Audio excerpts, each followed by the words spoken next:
آج پھر پاکستان کنفیوژن، افراتفری اور انتشار کا شکار ہے۔ ایک الجھن ختم نہیں ہوتی کہ دوسری الجھن سر اٹھانا شروع کر دیتی ہے۔ سیاسی افراتفری کسی صورت کم ہوتی دکھائی نہیں دے رہی۔ حکومتی پالیسیاں کسی بھی طور پر سیاسی انتشار میں کمی کا سبب نہیں بن پا رہی۔ خدا کر کے 26ویں آئینی ترمیم منظور ہوئی تھی اور سیاسی ماحول میں کچھ ٹھہراؤ کا احساس ہو رہا تھا کہ ایسے میں 27ویں آئینی ترمیم کی بازگشت سنائی دینے لگی۔ کہا جا رہا ہے کہ جن شکوں کو 26ویں آئینی ترمیم سے حذف کیا گیا تھا ان کی منظوری کے لیے 27ویں آئینی ترمیم پیش کی جا سکتی ہے۔ گمان کیا جا رہا تھا کہ 26ویں آئینی ترمیم کے ذریعے عدلیہ پر حکومتی کنٹرول کو بہتر کیا جا سکتا ہے، مگر ایسا معلوم ہو رہا ہے کہ حکومت اپنے مکمل اہداف حاصل کرنے میں ناکام رہی ہے۔ منظور شدہ ترمیم کے ذریعے باقاعدہ طور پر حکومت صرف جسٹس منصور علی شاہ کا راستہ روک سکی ہے، جبکہ دیگر اہم مقاصد حاصل کرنے میں حکومت ناکام رہی ہے۔ چیف جسٹس یحییٰ آفریدی کے پہلے دن کے اقدامات سے حکومت مایوسی کا شکار دکھائی دے رہی ہے۔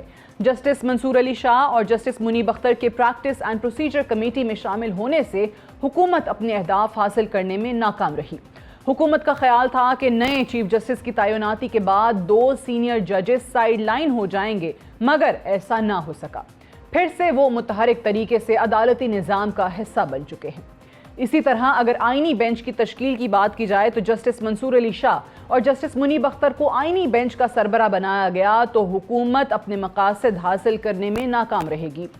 وزیر اعظم پاکستان کے مشیر رانا ثناءاللہ پہلے ہی کہہ چکے ہیں کہ جس طرح کی صورتحال چل رہی ہے شاید جسٹس منصور اور جسٹس منیب خود ہی آئینی بینچ کا سربراہ بننا پسند نہ کریں۔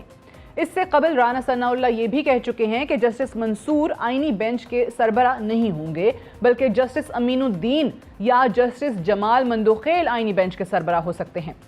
جس طرح پریکٹس اینڈ پروسیجر کمیٹی کی تشکیل ہو چکی ہے، اسی طرح اگر آئینی بینچ کی صدارت جسٹس منصور یا جسٹس منیب کو سونپی جاتی ہے تو حکومتی ترمیم کا پلان مکمل طور پر سبوتاژ ہو جائے گا۔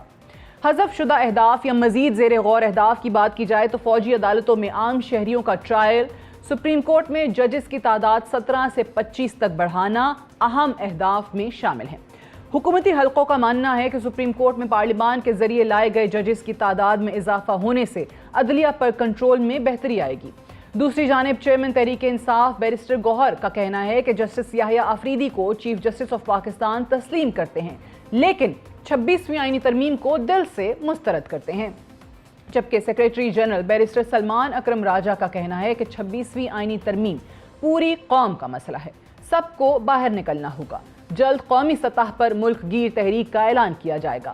اب 27ویں آئینی ترمیم کے ذریعے یہ فوجی عدالتیں بنانا چاہ رہے ہیں تاکہ ہمیں کسی تاریک کمرے میں سزائیں ہوں اور اپیل کا حق بھی نہ ہو۔